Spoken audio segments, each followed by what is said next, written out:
एक डकैत मेरे बच्चे को चुराने की कोशिश करता है। जो भाषा वह समझता है वही बोलो। जैन धर्म के बारे में सब भूल जाओ। उसी पल मैं समझ गया। हालांकि यह बात मुझे उतनी साफ नहीं थी जितनी बाद में हुई, लेकिन भूरा को जरूर साफ हो गई होगी।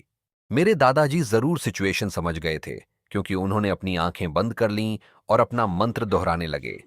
नमो अरिहंता नाम, नमो नमो सिद्धानम नमो। मैं हंसा।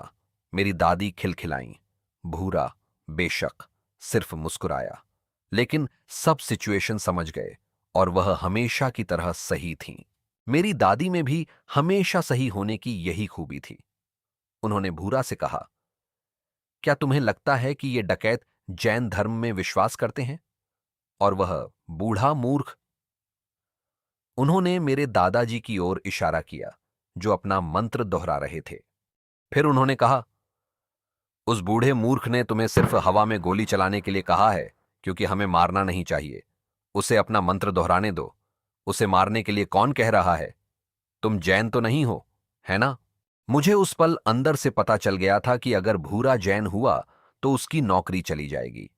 मैंने पहले कभी इस बात की परवाह नहीं की थी कि भूरा जैन है या नहीं।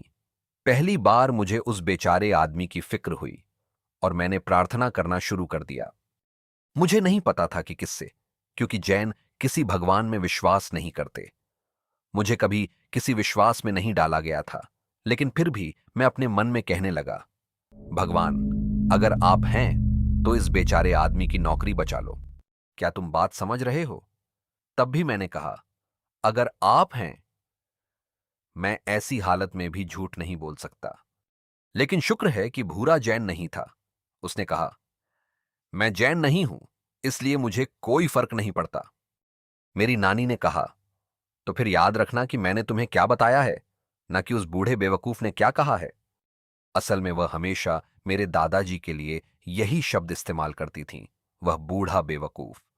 लेकिन वह बूढ़ा बेवकूफ मर चुका है। मेरी मां, मेरी दादी मर चुकी हैं। माफ करना, मैंने फिर कहा, मेरी मां। मुझे सच में यकीन नहीं हो रहा कि वह मेरी मां नहीं थीं और सिर्फ मेरी दादी थीं। जब उन्होंने भूरा से बात की तो मुझे पता था कि वह सच में यही कहना चाहती हैं।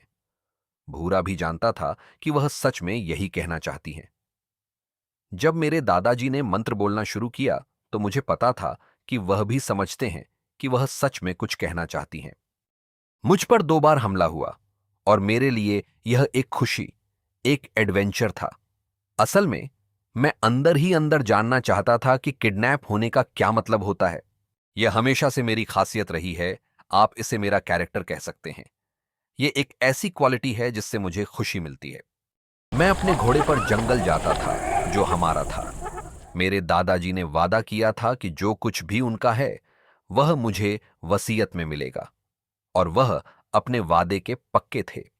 उन्होंने कभी किसी और को एक पैसा नहीं दिया। उनके पास हजारों एकड़ जमीन थी। बेशक उन दिनों इसकी कोई कीमत नहीं थी, लेकिन कीमत मेरी चिंता नहीं है। वह बहुत सुंदर था।